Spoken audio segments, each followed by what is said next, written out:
SBI bank ಗ್ರಾಹಕರಿಗೆ ರಾತ್ರೋರಾತ್ರಿ ನಾಳೆಯಿಂದ ಹೊಸ ರೂಲ್ಸ್ಗಳು ಜಾರಿ ಆಗುತ್ತಿದೆ. ನಿಮ್ಮ ಹತ್ರನೂ ಕೂಡ ಎಸ್ಬಿಐ ಬ್ಯಾಂಕ್ ಅಕೌಂಟ್ ಇದ್ರೆ ಈ ವಿಡಿಯೋ ನಿಮಗೋಸ್ಕರನೇ.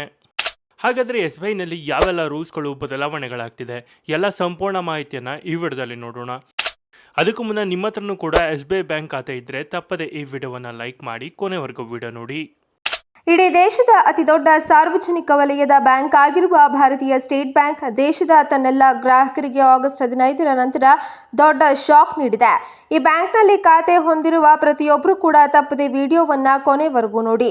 ಈ ಬ್ಯಾಂಕ್ನಲ್ಲಿ ಅಕೌಂಟ್ ಇರುವ ಪ್ರತಿಯೊಬ್ಬ ಗ್ರಾಹಕರು ಕೂಡ ಈಗಾಗಲೇ ಫೋನ್ ಪೇ, ಗೂಗಲ್ ಪೇನಂಥ ಸಾಕಷ್ಟು UPI ಸೇವೆಗಳು ಹಾಗೂ ಆನ್ಲೈನ್ ಟ್ರಾನ್ಸಾಕ್ಷನ್ಗಳು ದಿನನಿತ್ಯದ ವ್ಯವಹಾರಗಳಿಗೆ ಬಳಕೆ ಮಾಡ್ತಾ ಇದ್ದಾರೆ.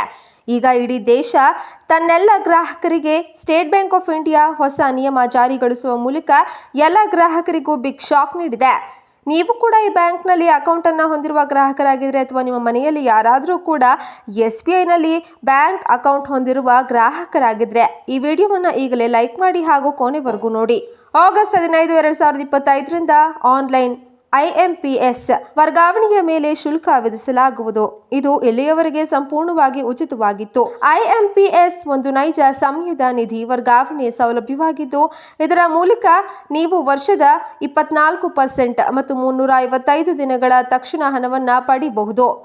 IMPS ಮೂಲಕ ಒಂದು ಸಮಯದಲ್ಲಿ ಗರಿಷ್ಠ 5 ಲಕ್ಷ ರೂಪಾಯಿಯನ್ನು ವರ್ಗಾಯಿಸಬಹುದು. SBI ಮಾಡಿದ ಬದಲಾವಣೆಯು ಆನ್ಲೈನ್ ವಹಿವಾಟುಗಳಿಗೆ ಮಾತ್ರ ಅನ್ವಯಿಸುತ್ತದೆ ಮತ್ತು ಕೆಲವು ಸ್ಲ್ಯಾಬ್ಗಳಲ್ಲಿ ಮಾತ್ರ ಶುಲ್ಕಗಳನ್ನು ಸೇರಿಸಲಾಗುತ್ತೆ. ಆದಾಗ್ಯೂ ಕೆಲವು ಖಾತೆಗಳಿಗೆ ಶುಲ್ಕಗಳನ್ನು ಇನ್ನೂ ವಿಧಿಸಲಾಗುವುದಿಲ್ಲ.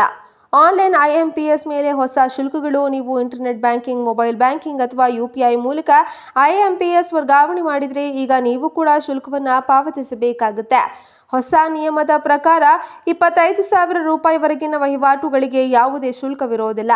25,001 ರೂಪಾಯಿಯಿಂದ ಹಿಡಿದು 10 ಲಕ್ಷಗಳವರೆಗೆ 2 ರೂಪಾಯಿ ಪ್ಲಸ್ GST, 1 ಲಕ್ಷದಿಂದ 2 ಲಕ್ಷ ರೂಪಾಯಿವರೆಗೆ 6 ರೂಪಾಯಿ ಪ್ಲಸ್ GST ಮತ್ತು 3 ಲಕ್ಷದಿಂದ 5 ಲಕ್ಷಗಳವರೆಗೆ GST ಪ್ಲಸ್ ರೂಪಾಯಿಗಳು ವಿಧಿಸಲಾಗುತ್ತೆ. ಮೊದಲು ಈ ಎಲ್ಲ ಆನ್ಲೈನ್ ವಹಿವಾಟುಗಳು ಸಂಪೂರ್ಣ ಉಚಿತವಾಗಿದ್ವು, ಆದರೆ ಇದೀಗ ಪ್ರತಿ ಸ್ಲ್ಯಾಬ್ನಲ್ಲಿ ಶುಲ್ಕಗಳು ಅನ್ವಯವಾಗ್ತವೆ. ವೇತನ ಖಾತೆದಾರರಿಗೆ ಪರಿಹಾರ. ಸರ್ಕಾರಿ ಅಥವಾ ಖಾಸಗಿ ಸಂಸ್ಥೆಗಳ ವಿಶೇಷ ಸಂಬಳ ಪ್ಯಾಕೇಜ್ ಖಾತೆಯನ್ನು ಹೊಂದಿರುವಂತಹ ಗ್ರಾಹಕರಿಗೆ ಈ ಶುಲ್ಕ ಅನ್ವಯಿಸೋದಿಲ್ಲ. ಖಾತೆಯಿಂದ IMPSನಲ್ಲಿ ಯಾವುದೇ ಬದಲಾವಣೆ ಇಲ್ಲ.